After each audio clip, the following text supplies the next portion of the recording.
TN dead 2025 paper 1ல கேட்ட ஒரு reasoning question தான் இது. அதாவது 2020ஆம் ஆண்டு ஜனவரி 1ஆம் தேதி திங்கட்கிழமை அப்படின்னா அதே வருஷத்துடைய மே 1ஆம் தேதி என்ன கிழமை அப்படின்னு கேட்பாங்க.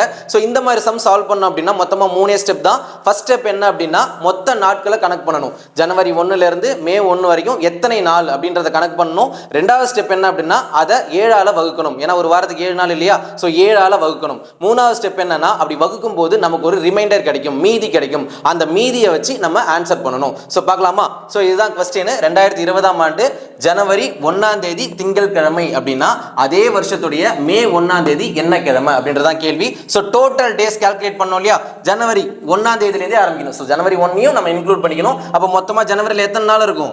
31 டேஸ் இருக்கும். அடுத்தது பிப்ரவரியில் எத்தனை நாள் இருக்கும்? பிப்ரவரின்னு வரும்போது லீப் இயரா இல்லையா அப்படின்றதையும் யோசிக்கணும். ஸோ 2020 அப்படின்றது லீப் இயரா இல்லையா? லீப் இயர் தானே, 4ஆல வகுப்பட்டுச்சு அப்படின்னா அது லீப் இயர் தான். ஸோ லீப் இயர் அப்படின்னா பிப்ரவரியில் 29 நாட்கள். ஸோ பிப்ரவரியில் 29. அடுத்தது மார்ச்ல 31. அடுத்தது ஏப்ரல்ல 30. மேல எத்தனை நாள்?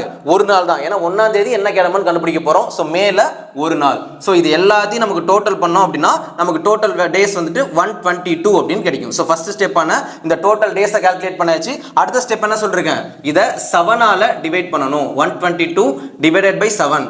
7ஆல் டிவைட் பண்ணோம் அப்படின்னா 1 7 7 மீதி எத்தனை? 5. அடுத்து இந்த 2 கீழே இருக்குன்னா 52 ஆகிடும். அடுத்தது 7 7 49 மீதி 3ன்னு கிடைக்கும். ஸோ அந்த மீதி கண்டுபிடிச்சாச்சு. ரிமைண்டர் வந்துட்டு 3. ஸோ இப்போ இந்த ரிமைண்டர் வச்சு தான் அது என்ன நாள் அப்படின்றத கண்டுபிடிக்கணும். ஒருவேளை ரிமைண்டர் அப்படின்றது 1 அப்படின்னு வந்துச்சுன்னா இங்கே என்ன நாள் கொடுத்துருக்காங்களோ அதே நாள் தான் மே 1ஆம் தேதியும் வரும். ஸோ அப்போ மண்டேன்னு வந்திருக்கும். ஒருவேளை ரிமைண்டர் 2ன்னு வந்துச்சுன்னா இதுக்கு அடுத்த நாள் டியூஸ்டே அப்படின்னு வந்திருக்கும். ஒருவேளை ரிமைண்டர் 3ன்னு வந்துச்சுன்னா இதுக்கு அடுத்த நாள் வெனஸ்டேன்னு வந்திருக்கும். இதே மாதிரி தான் 4 5 6 அப்படின்னு போயிட்டே இருக்கும் அடுத்தடுத்த நாள். இப்போ நமக்கு என்ன ரிமைண்டர் வந்திருக்கு? ரிமைண்டர் 3ன்றது வந்திருக்கு. அப்போ 3க்கான நாள் என்னது? வெனஸ்டே. ஸோ மே 1ஆம் தேதி என்னவா இருக்கும்? வெனஸ்டே அப்படின்னு இருக்கும். ஒருவேளை ரிமைண்டரே வராம 0 ரிமைண்டரா வந்துச்சு அப்படின்னா இதுக்கு முன்னாடி நாள், அதாவது இவன் கொடுத்துருக்கிறதுக்கு முன்னாடி நாள் சண்டே தான் ஆன்சரா வந்திருக்கும். சம் புரிஞ்சிருக்கும் நம்புறேன். சம் புரிஞ்சுது அப்படின்னா நான் சொல்ற இந்த சம்மை சால்வ் பண்ணி கமெண்ட்ல ஆன்சர் சொல்லிட்டு போங்க. இன்னைக்கு டேட் நவம்பர் 20 வியாழக்கிழமை அப்படின்னா நியூ இயர் என்ன நாள்ல வரும் அப்படின்றத கமெண்ட்ல சொல்லுங்க. வீடியோ பிடிச்சிருந்தா லைக் அண்ட் ஷேர் பண்ணிட்டு என்னோட இன்ஸ்டா ஐடியை ஃபாலோ பண்ணிக்கோங்க.